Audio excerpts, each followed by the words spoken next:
So it's been approximately 24 hours since the last time I ate anything, and a little bit less than that since the last time I drank anything. Now, last night I was at work. I wasn't planning on doing a fast today, so I don't remember exactly when I ate last, but it was approximately 7 p.m. And then I got home from work and poured a glass of water, drank half of it, and went to bed. This was probably approximately 9 to 10 p.m. And it is now 7 p.m. the next day. But like I said, I wasn't planning on doing a fast today. I just kind of randomly decide to just skip food for a day. On, I guess, fairly frequently, but not like on a regular basis. It's not like I do this once a month or once a week or anything like that. It's just kind of whenever I just randomly decide, you know what, I'm gonna skip food today. And part of it is the sense of uncertainty with the world. We don't know what's gonna happen. Maybe there's a drought. Maybe there's a food shortage. Maybe, like, you never know what's gonna happen. And so I've found that it's useful for, or at least hopefully it will be useful for me to have built up a tolerance for hunger. That if I'm eating every day, as I normally do, and then suddenly there is no food available and I need to just stop eating, I am not going to be bugged by the mental aspect of feeling hungry all the time. I've gotten used to that where it's like I'm okay with it. If I have to skip food, I can. I've proven it to myself. That's like my reasoning why I do fasting once in a while. But I haven't done a dry fast with where you skip not just food but water as well. I've never done that intentionally with that perspective. I have gone days without water, but that was a long time ago and from a different perspective, which I will get into a bit later. So yeah, I went to bed, just a normal day, and then today I had the day off, finally. And like, first day in like 2 weeks that I've had a day off work, because I have two jobs, so it's either one job or the other. So this is the first day in 2 weeks that I've had neither job, where I can just be at home. And so I spent pretty much the entire day cleaning my apartment, organizing my things, catching up on YouTube videos from other people that I enjoy watching, and researching fasting, because I didn't really know if dry fasting would be a good idea, because they say you can only live like 3 days without water. And I was like, really didn't know anything at all about it, to be honest. And actually, hold on, my intention was to begin this video by taking a drink of water and breaking the fast, so I shall do that.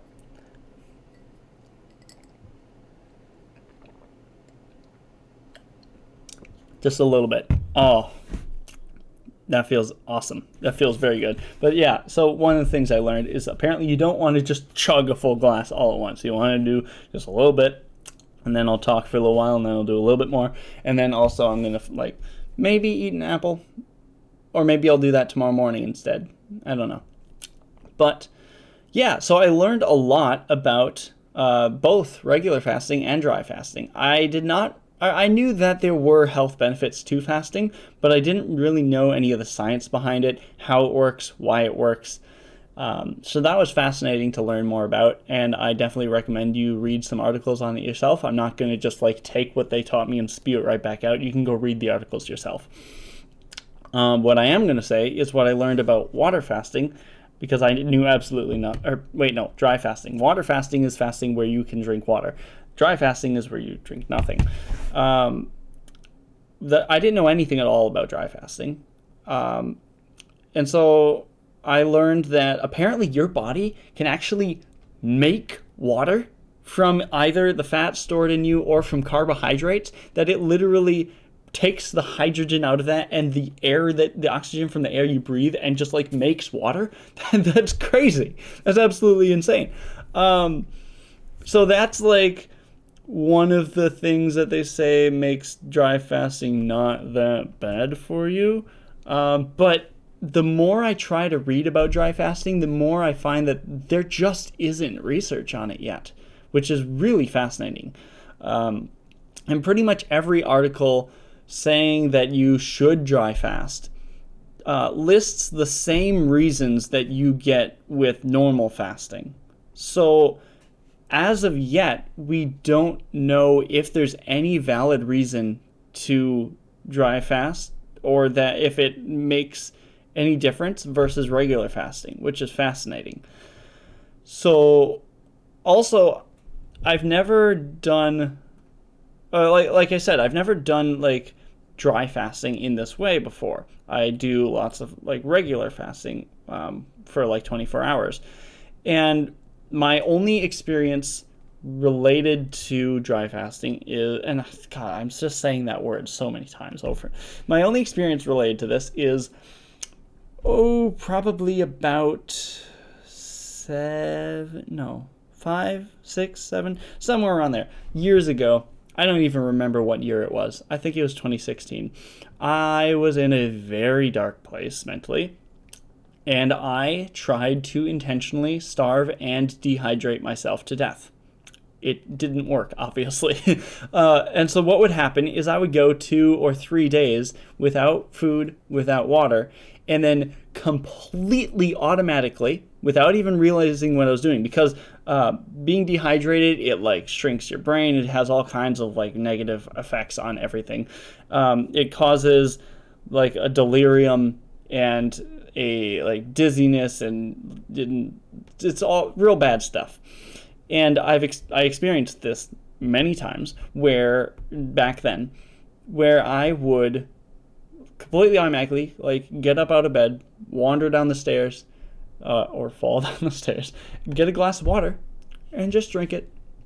And then like a half an hour later, when the hydration is like working its way into my body, I'd suddenly just kind of like snap out of my daze and be like, what have I done? Oh no, I have undone several days of suffering in my attempt to thirst myself to death. I just undid all of that.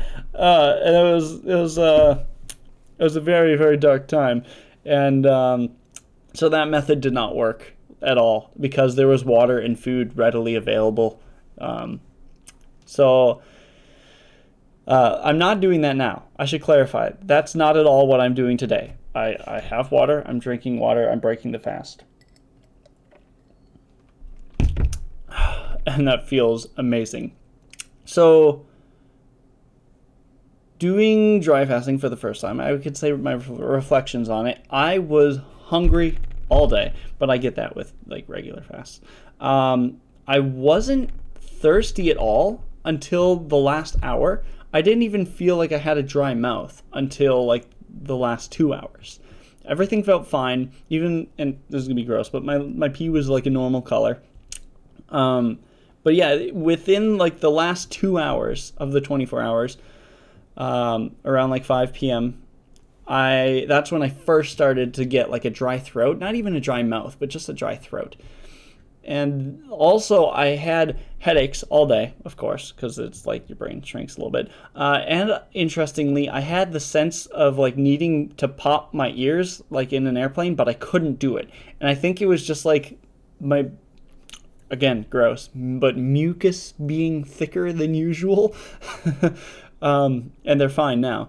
And yeah, so the last 2 hours of the 24 hours from 5 p.m. is when I started to feel dry. The last hour from 6 p.m., the 23rd hour, that's when I suddenly got a sense of like, oh, I'm so thirsty. I need water, please. I'm so thirsty. And then that kind of went away. And honestly, the last hour, I just kind of almost, I guess, disassociated a little bit, but also that's because I got like really focused in on these videos that I was watching, and just like, you know, you get that sense of you forget your body and you're just focused on this, and then you remember like, oh, I have a body, and then you feel your feet and they feel weird because you haven't paid attention to how they feel in an hour and they haven't moved in an hour, that type of thing. Yeah. So, what else could I say about this? There's a lot of health benefits to regular fasting, but we don't yet know if there's any reason to do dry fasting, and there's a lot of dangers to dry fasting. So I don't recommend it. No one seems to recommend it, except for the people that list the same reasons that you could do a regular fast. There is, hold on, I highlighted some things on some articles here. There is two things I wanted to say that I highlighted in some articles. So, limited fluid intake pushes your body to burn more fat since fat can be used to produce metabolic water. I don't know if that's true or if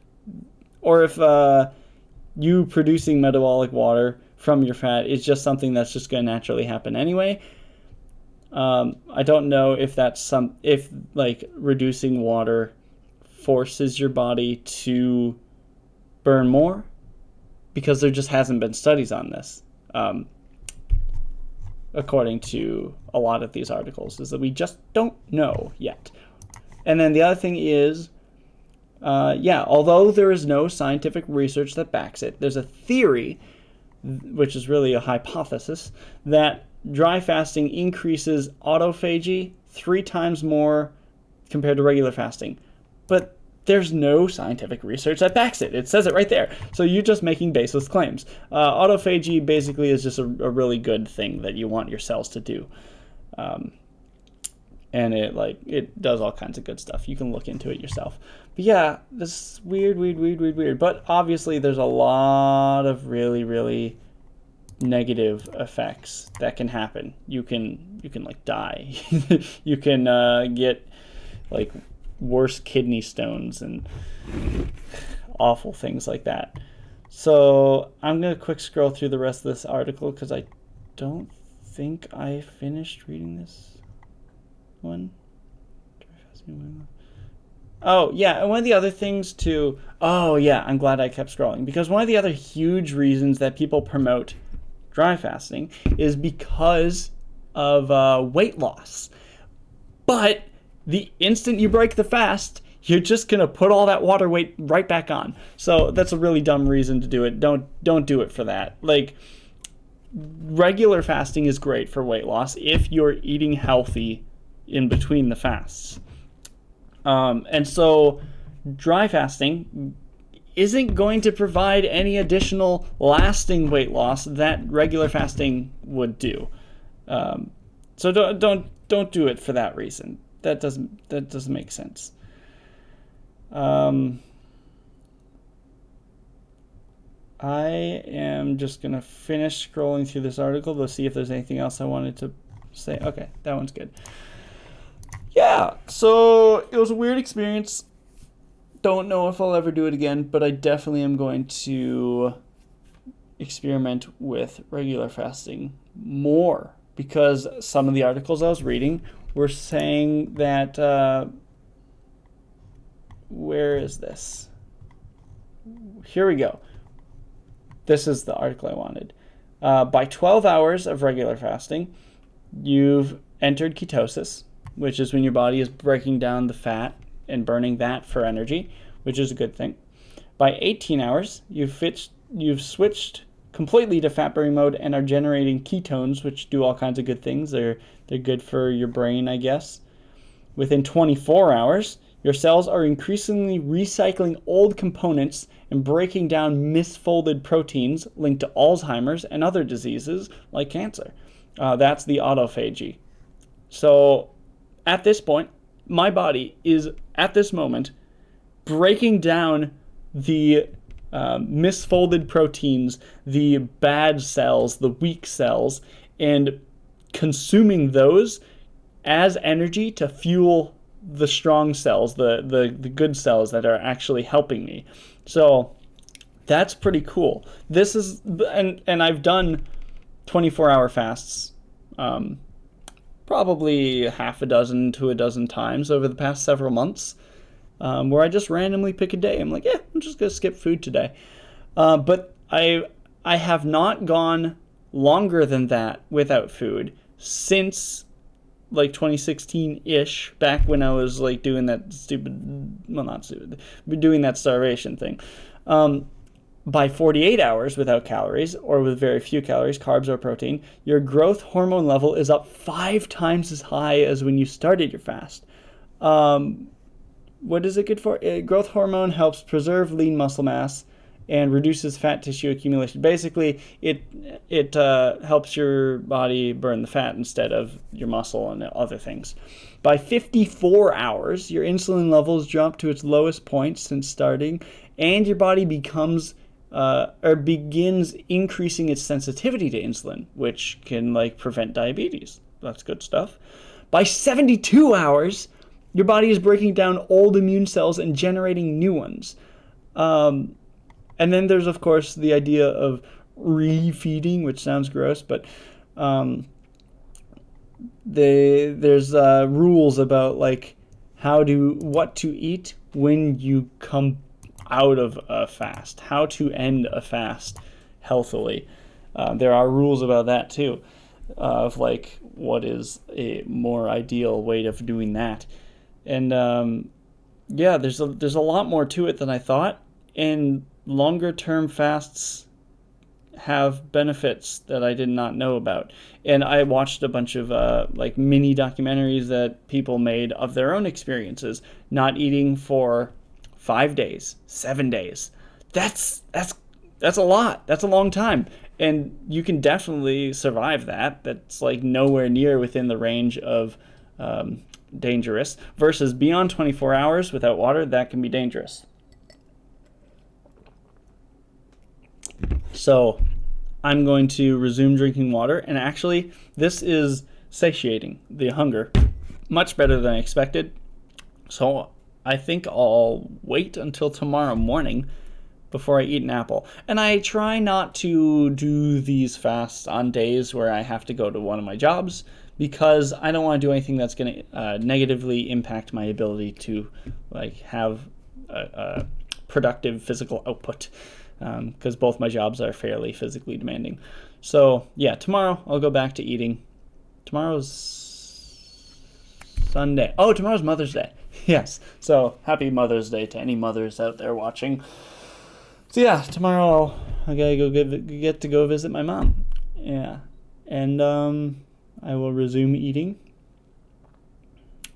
And I think that's all I wanted to say in this video. Yeah, I think so. And I will say one more thing to wrap this video up, something that I wanted to say in either the previous video or the one before. I forgot which one. But something I realized I wanted to say in one of those that I didn't say. So this is a completely different topic now, is on the topic of video upload schedules. Quality is subjective, quantity is objective. Now, as I'm saying this, I feel like I already said it, but I'm going to finish saying it anyway. It's too late to back out now. So I'm going to, I don't know. I still want to continue to force myself to upload as often as possible and make things at the level of quality that I know I'm capable of, rather than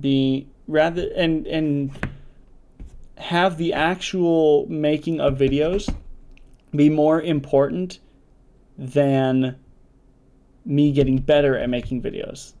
I'll get better when I can, when I have time, but the actual making is the important part when it comes to getting success on YouTube. And so also, while we're on the topic of unrelated topics, I could also talk about too, I started this as a live stream, and then someone whom I am not yet comfortable having watched my videos tuned into the stream, and I bailed because I won't get into the details yet, but that's something else I'm going to talk about in other future videos as well. Is there's a difference between putting the videos out and knowing that someone's watching them, which sounds like the same thing, but there is a difference there. So yeah, that's all stuff you get to look forward to. More content on fasting.